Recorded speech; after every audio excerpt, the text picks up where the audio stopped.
Hello guys, welcome to my lady wing channel. तो आज हम बात करेंगे भोजन जो हमें पोषित करता है, जिससे हमें जीवन मिलता है और हमारा जीवन चलता रहता है, स्वास्थ्य अच्छा रहता है और सब प्रकार से हम ऊर्जावान शक्तिवान महसूस करते हैं। लेकिन क्या हो गया है आजकल, जो हम कहते हैं कि कुछ भी खाओ तो शरीर में नहीं लगता है, उससे स्वास्थ्य लाभ नहीं होता और अलग अलग तरह की बीमारियां हो जाती हैं।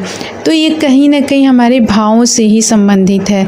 जब हम भोजन बनाते हैं, जो भी हमारे रसोइयाँ या फिर हम खुद रसोइयाँ हैं, जब भी हम भोजन बनाते हैं तो हम उस वक्त अपने भाव कैसे रखते हैं।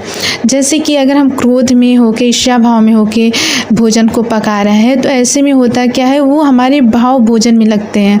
तो जो भोजन को कितना भी सफाई से, कितना भी बढ़िया तरीके से क्यों ना बना हुआ हो, लेकिन वो भोजन को विषाक्त बनाते हैं। तो विषाक्त चीज़ें जब हमारे शरीर में जाती हैं तो हमारा स्वास्थ्य बिगड़ जाता है, हमें तरह तरह की बीमारियां घेर लेती हैं। हम कहते हैं पहले का भोजन अच्छा होता था, लेकिन इस समय का भोजन अच्छा नहीं होता है पहले से। अर्थात ये है कि पहले की चीज़ें बहुत ही हेल्दी रहती थी स्वास्थ्य के लिए, अब नहीं रहती हैं। लेकिन ऐसी बात नहीं है, कहीं ना कहीं हमारे भाव भी हैं कि उसको बहुत ही शुद्ध भाव के साथ, श्रद्धा भाव के साथ, भक्ति भाव के साथ बनाए। जैसे भगवान की पूजा पाठ होता है और उस टाइम का जो भंडारे का भोजन होता है बहुत ही शुद्ध श्रद्धा भाव से बनता है, तो बहुत ही स्वास्थ्यप्रद होता है, उसको खाने से तबीयत नहीं बिगड़ती।